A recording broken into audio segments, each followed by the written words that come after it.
So, hello everyone and welcome to today's Let's Talk episode. Now today we're going to be talking about drugs. And now this is a fairly controversial issue that is affecting a lot of countries around the world, especially the UK. Now there's been a lot of news things and a lot of documentaries about drugs in the UK, and it does show that there is a growing problem and a very large problem in the UK at the moment. Now there's a lot of questions we should actually ask ourselves, which is, should governments obviously get involved with the drugs scene? Should people be given a second chance? Should should there be harsh punishments, or should there be kind of easy and low punishments on people, which is what some countries kind of go for? However, though controversial, perhaps, I will say that we do need to follow in the footsteps of some Asian countries. Now, I don't mean, for instance, the death penalty like what places like Laos and Malaysia have. I mean more so, for instance, like Dubai. Now, Dubai does a very good kind of system where the city will deport nationals, foreign people, who break the drug law. They take drugs very seriously, and hence they have very serious laws, which is that obviously if you have in possession or trading or selling, you will be deported. And now I believe this is a good thing to do and implement in the UK, because it will give a sense of privilege in a way to those people living there, who do stick by law and stick by the rules. Now, obviously, there's a great argument, which is, well, what about marijuana? Because there's places like Amsterdam, of course, which legalize it. And this is a very good argument, and to an extent I agree with it, because I am a firm believer in the fact that if something can be scientifically proved to work and can be backed up by a collection of scientists and scientific studies, then we should follow it. And the same can be said for medicinal marijuana. Now, that if it can be used in medicine, which it has pretty much been proven to have some good effects, then we should put it into hospitals and everything.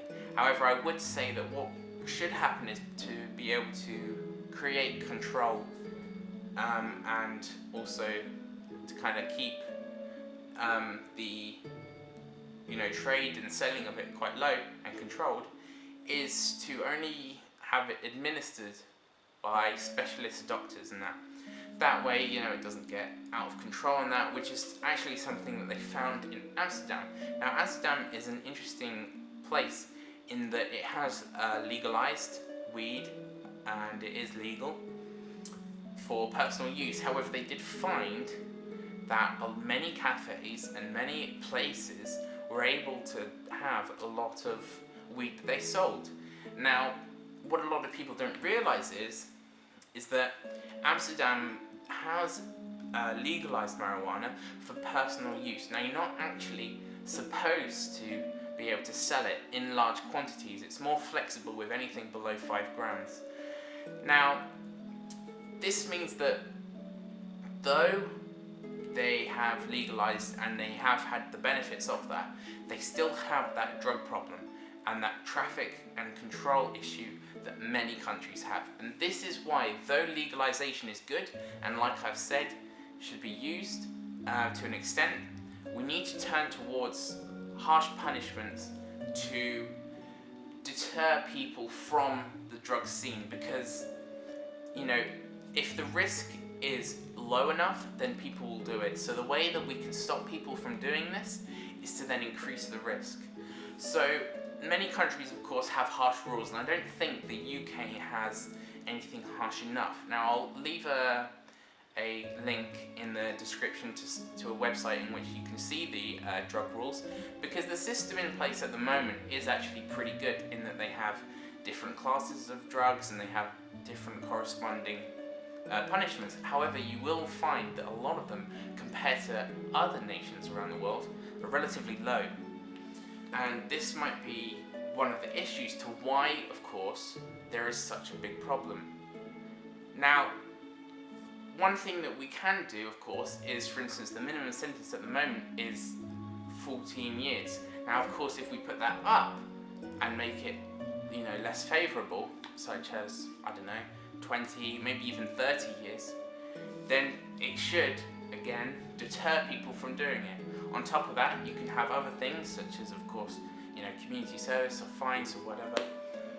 But the idea is that if you make the punishments harsh enough, then it will deter people from doing it. So what I'm saying is, if I was in power, what I would do is legalize marijuana for specialist use and medicinal use, but on the more harsher drugs, and when I mean harsh, I mean things like cocaine, meth, other synthetic drugs as well, like that, because it can ruin people so greatly and can cause social and economic issues within families and within, communities. We do need to control it, and governments should have it as one of their priorities, because it is such a big and large problem that is causing so much other issues. So, legalize marijuana for medicinal use, but on the other hand, harsher punishments for those who are dealing and also who are trading and selling and using it. Now, another thing we also perhaps should look at is the root cause of why those people are doing it. And we might be able to, if we find the root cause, perhaps it might be due to the money. That might be a big one, because of course it does pay well. That's a lot of reasons why people do it.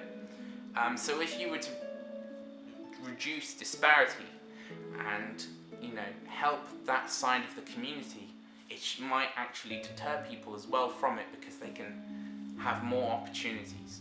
So again, like I say, harsh punishments to deter people, but while we have those harsh punishments in place, we help those and give them opportunities to the people who seem to be surrounded by that, because we have to look at why. And that is what I would do. So thank you very much for listening, everybody, and join us next time, where I believe we'll be talking about prison systems.